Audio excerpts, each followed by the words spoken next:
Well, to expand on this, let's now welcome Calvin Rafadi, the forensic and crime analyst. Mr. Rafadi, very good afternoon to you. Thanks for joining us. Welcome. Good afternoon, and good afternoon to your viewers. As we've just heard in that insert, a 9-year-old boy was shot during a protest, and the jury is still out whether there was intent or not. But broadly speaking, Mr. Rafadi, how would you characterize the general approach of South African police when it comes to, managing protests and public demonstrations? Yeah, this is a very unfortunate situation, and that's why we always say that police must call for backup of the so-called public order policing, the POP, because they've got instruments to dispatch and deal with any riots or unrest in any situation whatsoever. So they've got rubber bullets that they use, but they come in categories, because there are certain rubber bullets that were called to be illegal because they were very lethal. But also they use even water tankers for that matter. So that's why we always say that police, when they respond to any situation that could be triggered of any riots or unrest, they need to call a backup of a public order police. And in any event, live ammunition is prohibited. One cannot use live ammunition. Even worse, that even when you fire a warning shot, there's no way you can fire a warning shot, your gun facing down and not facing up. So they are as guilty as charged, but we'll wait for the IPIT to take over the case and come up with a conclusion. And speaking of public order policing, what role do you think the history of policing in South Africa plays in the current tactics used by law enforcement, particularly during protests?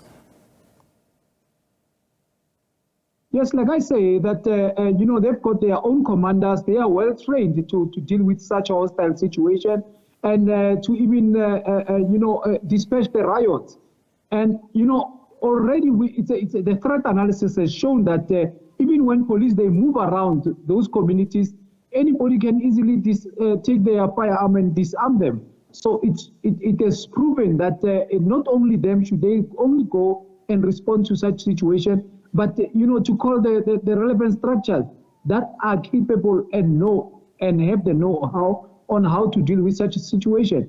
I've seen in Soweto there were only 3 or 4 police officers walking in the midst of a very angry crowd, and there are certain instigators that mobilize such communities to cause certain riots or even vigilantism and mob justice for that matter. So you cannot go at such situation without calling a backup of a public order policing.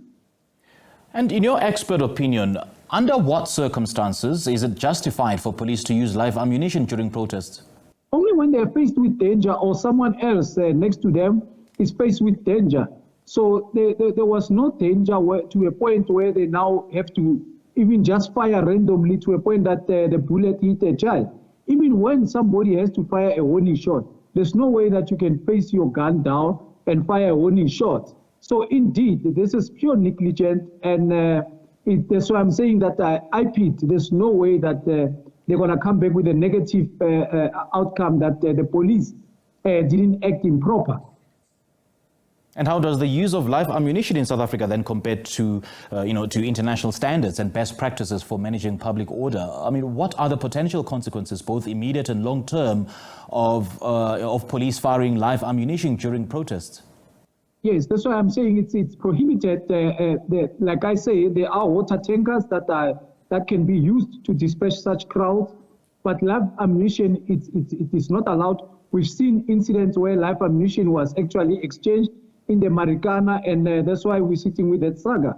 So there is no way that the police should be using live ammunition, because not only they were not faced with danger, but you cannot use a live ammunition. The threat analysis have shown that going into such communities, they are very angry. And like I say, there are certain instigators, because remember, there are people who are calling for the Spaza shops to be closed. There are those who are saying, no, let them operate. They are part of our community. We rely on this Spaza shop. And there are those who benefit monthly in receiving some retainers from these foreign nationals. So once you go into such situation, you cannot just go holding your arms thinking that you will negotiate your way out or you will control this such situation. Call for backup. The police must call for backup of POP. Even now, like we've seen, or Calvin has covered in Krugersdorp, they need to call for backup of police who are trained to go and mobilize such situations. And just how effective is the accountability and the oversight of South African police force when it comes to incidents of excessive force, such as the use of live ammunition? Are you at all impressed with the work of independent bodies such as IPID or the systems in place currently to investigate allegations of police brutality? And just how effective are they in holding officers accountable?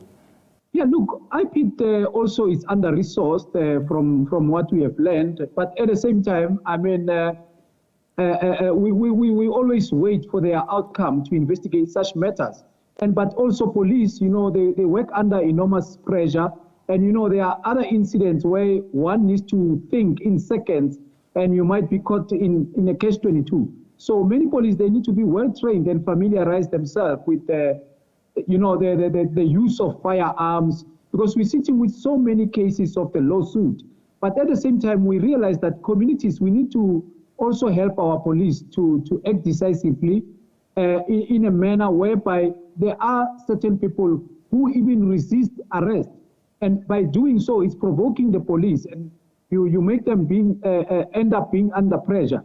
But at the same time, we realize that even in the same riots or the mob justice or vigilantism that we saw, we always say, what are the small kids doing in the midst of those riots or in the midst with their parents in those incidents or situations? So parents must make sure the kids must never be in such situations whereby they are caught in a crossfire and it's uncalled for. Mm-hmm. All right, Mr. Rafadi, great chatting to you. Thank you so much for sharing your thoughts and your analysis with us. Thank you. That was Calvin Rafadi. He's a forensic and crime analyst reacting to news of the shooting of a 13-year-old boy in Soul City Informal settlement in Mohale City, ostensibly by a stray bullet.